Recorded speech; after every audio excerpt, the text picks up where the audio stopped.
안녕하십니까. 이번에는 공부자 성적도 공자 일대기 16에서 30화까지 들려드리겠습니다. 인공지능과 함께하는 김 박사의 동양이야기 공자편입니다. 16화는 제천관수, 냇가에서 물의 흐름을 바라보고 도를 깨닫다. 공자님께서는 냇가에 흐르는 물을 관찰하고 계셨다. 자공이 묻기를 공자께서는 물만 보시면 오랫동안 바라보시니 그 까닭이 무엇입니까? 라고 하였다. 이에 공자께서는 그 쉬지 않고 흐름은 마치 도와 같아서 그 도를 행함이 끝남이 없는 것과 같구나. 물의 덕이 이와 같은 까닭에 분자는 물만 보면 반드시 오래 보게 되는 것이라고 말씀하셨다.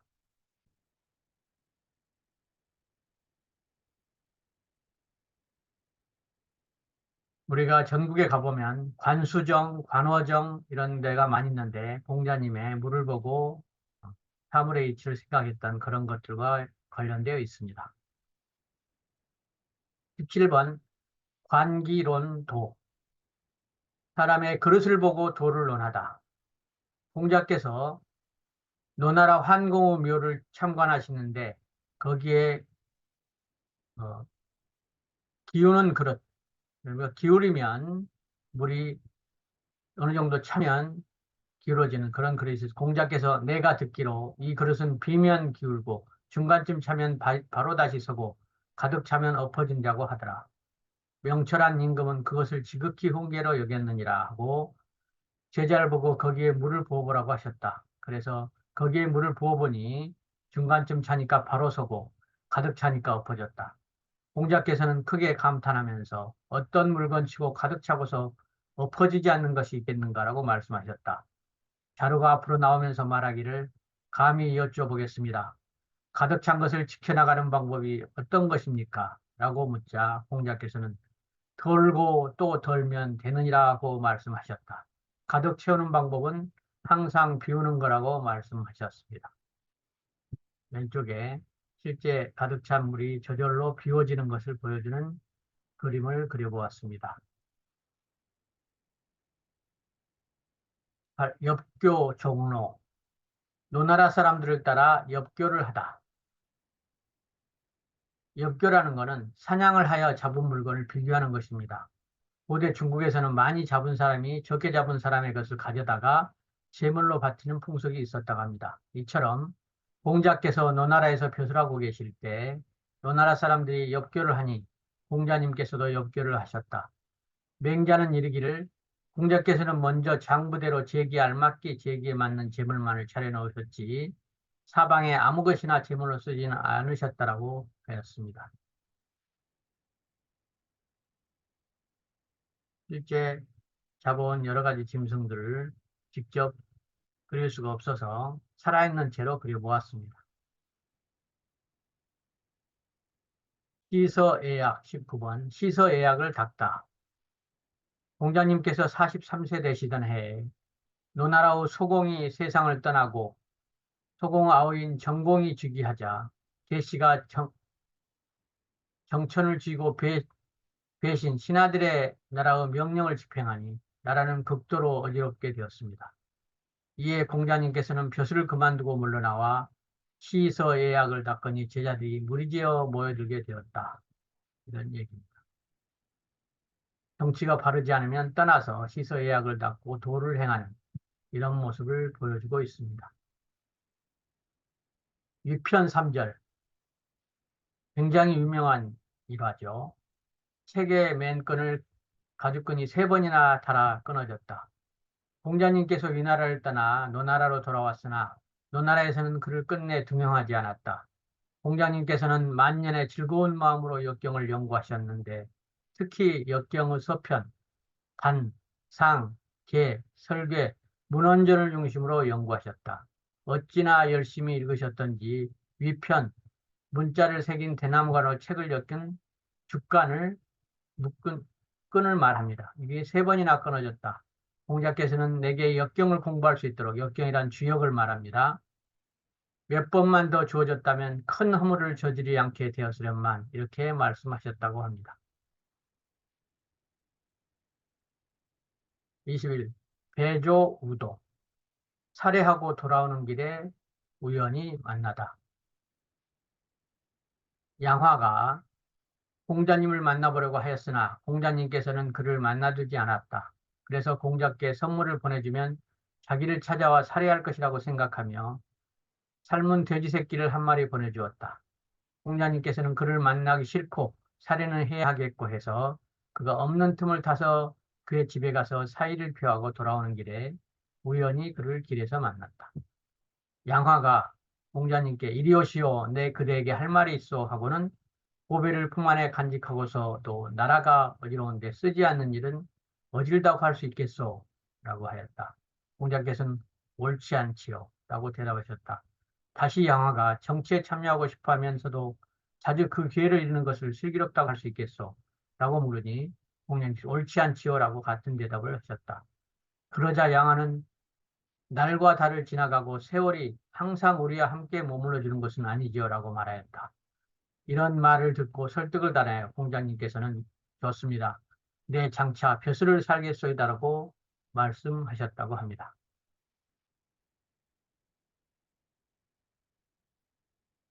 22번 주식고금. 낮에 쉬며 검은고를 타는 모양입니다. 공자님께서는 낮에 방 안에서 쉬면서 검은고를 타고 계셨다. 민자가 그 소리를 듣고는 증자에게 말하기를 노래소입니다. 공자님께서 타시는 검은고리 소리는 고요하고 맑아 그의 음이 조화로운 흐름이 도에 들어갔습니다. 지금은 더욱 고요하고 맑은 소리가 나니 부자께서는 무엇에 감동되어 있으심이 분명합니다라고 하였다. 두 제자가 들어가 여쭈어보니 공자님께서는 자연히 전부터 그러하였다. 내 생각으로는 고향이 있는 곳에 쥐가 없는 것처럼 그런 음을 얻으려고 힘쓰면 그러한 경지에 이르게 되나니 이렇게 해야 나오는 음을 가히 덕음이라 할 수 있겠다고 말씀하셨다. 이렇게 기록되어 있습니다. 공자님께서 편안하실 때는 검은고를 연주하면서도 도에 침자하는 것을 볼 수 있습니다. 23. 논목공패. 목공이 패자, 황제가 된 것을 논하다. 제나라 임금 경공이 안영과 함께 노나라에 온 적이 있었다. 경공이 공자께 묻기를 옛날 진나라의 목공은 나라가 작고 벽지에 있었는데 어찌하여 그 폐업을 이룰 수 있었습니까? 라고 하였다. 이에 공자님께서는 진나라는 비록 작았으나 그 뜻은 컸고 벽지에 있었으나 행하는 치우침이 없이 올바랐다고 하였다. 목공은 오고를 대부로 쓸 때 초나라 옥중에서 그를 풀어내어 3일 동안 얘기해보고 난 다음 국정을 맡겼다고 합니다. 그런 점으로 본다면 그 제후로서 으뜸이 됐을 뿐만 아니라 능히 천하를 다실 만한 왕이 될 만한 사람입니다. 라고 말씀하셨다. 이 대답을 듣고 경공은 기뻐하였다. 여기서 안영은 안자를 얘기합니다. 공자가 안자와 노나라에 왔을 때 경공이 정치를 잘하는 이유를 보고 그걸 칭찬한 내용입니다. 나라의 크기가 중요한 게 아니고 임금의 덕이 크면 나라가 저절로 커진다는 얘기입니다. 반대로 임금의 덕이 작으면 백성이 다 흩어진다는 얘기로도 들릴 수 있습니다. 24. 관향인사. 향사를 관람하다. 공자님께서는 향사란 향업에서 활쏘기 하는 대회를 말합니다.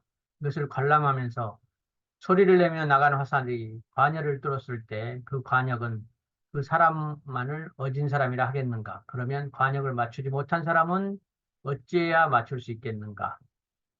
시경에 관역을 꿰뚫어 맞춰 벌주를 먹인다는 말이 있느니라고 말씀하셨습니다. 활을 쏘는 데서도 도를 생각하는 걸 볼 수 있습니다. 태산문정. 태산에서 정치에 관하여 묻다. 재밌는 얘기, 요즘 세태에 딱 맞는 얘기 같습니다. 공자께서 제 나라로 가려고 태산을 지나가시는데 한 여인의 애절한 울음소리가 들려왔다. 공자님께서는 그 소리를 듣다가 이 곡성에는 마치 거듭되는 근심이 있는 듯하다고 말씀하시면서 자공으로 하여금 그 사연을 물어보고 오게 하였다.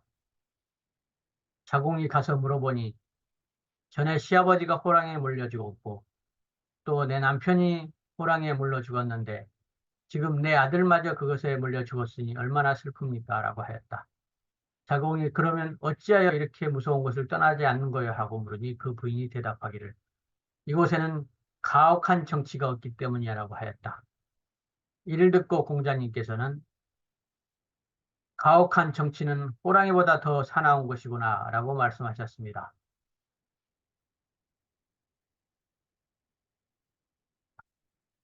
26. 경공존양. 경공이 자리를 양보하다. 공자님께서 제나라에 계실 때 제나라 경공이 자리를 양보하며 오르라고 하니 윗자리로 오르라고 하니 공자님께서는 오르지 않고 한 계단 아래에 서 계셨다. 경공이 세 번 사양한 다음에 자리에 올라 말하기를 공부장님께서 덕을 낮추어 여기까지 와 주셨으니 이는 과인에게 영광스러운 일입니다. 그런데 계단 아래 멀리 떨어져 계시니 이는 과인에게 죄되는 일이 아닐는지요? 라고 하였다. 이에 공자님께서는 외국 임금에게 가르치는 말로 외신을 이처럼 보살펴 주시는 것만도 임금께 큰 은혜입니다. 그런데 필부를 대등한 예로 대접하시다니 이는 나라의 임금으로서 감히 하셔서는 안 되는 일이옵니다. 어찌 임금께서 사사롭게 저신함을 옳다고 하겠습니다. 고 공자님께서 말씀하셨습니다. 자기를 항상 낮추는 이런 자세를 보여주고 있습니다. 임금이 사양하고 공자님은 그 사양함을 또 사양해서 굳이 자기 자리를 유지함을 볼 수 있습니다. 낮아지려 하면 높아지고 높아지려 하면 낮아진다는 물의 이치를 생각해 보게 됩니다. 27. 안영 저봉. 안영이 공자님의 봉함을 가로막다. 공자님께서 제 나라의 경공이 정치란 어떻게 하는 것입니까? 라고 물으니 공자님께서는 정치란 재정을 전략한 데 있습니다. 라고 대답하셨다. 경공이 기뻐하면서 공자님에게 미개, 공자님의 땅을 공지로 주고 하니 안영이 나서며 안영은 여기서 신합니다. 말하기를 안자구나 안자. 되게 선비란 말이 많고 법도를 지켜나가지 못하며 또 오만하고 멋대로 하므로 나무 아래에 있지 못하니 아랫사람으로 하기에는 불가합니다. 임금께서 글을 쓰고자 하시면 제 나라의 풍속을 어기는 것이 되기 때문에 이는 선민, 조상에 대해서 할 바가 못됩니다라고 하였습니다. 그러자 경공은 내 늙어서 그대를 등용할 수 없구려라고 하였습니다. 이에 공자님께서 절강성을 따라서 떠나가셨다고 합니다. 그래서 신하가 반대하고 공자님도 굳이 거기에 막 나서지 않음을 알 수 있습니다. 지로 묘제, 노나라 종묘의 화제를 알다. 공자님께서 진나라에 계실 때 진후 진나라의 임금 공자님을 편히 쉬게 하셨다. 자유가 길에서 들으니 노나라의 종묘에 불이 났다고 합니다. 라고 공자님께 고하니 공자님께서는 불은 반드시 환공과 회공의 사당에서 났을 것이라고 말씀하셨다. 이 말을 들은 진나라 임금은 어찌 그것을 아십니까? 라고 하셨다. 이에 공자님께서는 예에 이르기를 공이 있는 임금은 주라고 하고 덕이 있는 임금은 종이라고 하여 그 사당을 헐지 않는다라고 하셨습니다. 그런데 환공과 희공은 그 공과 덕이 사당을 두기에 부족한데 너나라에 그것을 헐어버리지 않으니 하늘이 재앙을 내어 불살라 버린 것입니다. 라고 대답하셨다. 그 후 노나라의 사신이 와서 환공과 희공의 사당이 불탔습니다. 라고 하였다. 이 말을 듣고 진나라 임금이 자공옥에 말하기를 내 이제야 성인이 크다는 것을 알았노라고 하였습니다. 이거는 자기 공에 맞지 않게 높여지면 죽어서도 대우받지 못한다 이런 얘기를 보여주고 있습니다. 29. 부대 전부 전답을 주려 하나 만나지 않다. 노나라의 실력자인 개손이 공자님께 전답을 주려고 하면서 만나기를 청하였으나 공자님께서는 그를 만나지 않으셨다. 그리고 염구에게 군자는 주는 것을 받을 때에도 그 후함을 예로서 따져보아야 하고 이를 성사시켰을 때도 그 공로를 다루는 데 있어서는 적은 쪽을 따라야 한다. 만일 욕심만 부려 만족할 줄 모른다면 비록 전답을 받았다 해도 곧 부족함을 느낄 것이다. 그런데 내 어찌 그를 만나보리요? 라고 말씀하셨습니다. 자기의 공보다 높은 상을 받지 말고 겸손하라는 이런 말씀입니다.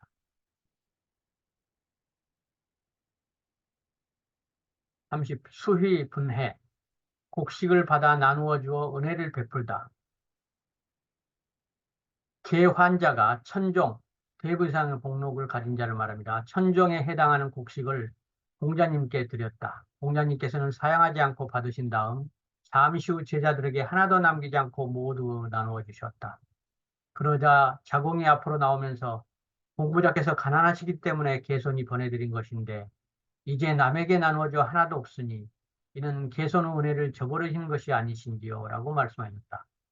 이에 공자님께서는 내가 천정호 곡식을 얻어 받으면서 사양하지 않는 것은 개손의 은혜를 은혜롭게 하게 한 것이며 또 그것을 나누어 주었으니 이는 개손이 한 사람에게 베푼 은혜가 어찌 100사람에게 은혜를 베풀었다고 하지 않으시겠느냐?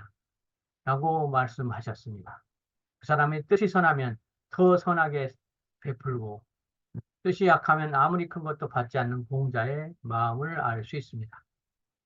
여기까지 오늘은 16화부터 30화까지 같이 나누어 보았습니다. 우리는 풍성할 때 더 챙기기 쉽고 부족할 때 더 겸손하지 못할 수 있는데 공자는 항상 그 중도를 유지하며 대단하다고 할 수 있습니다.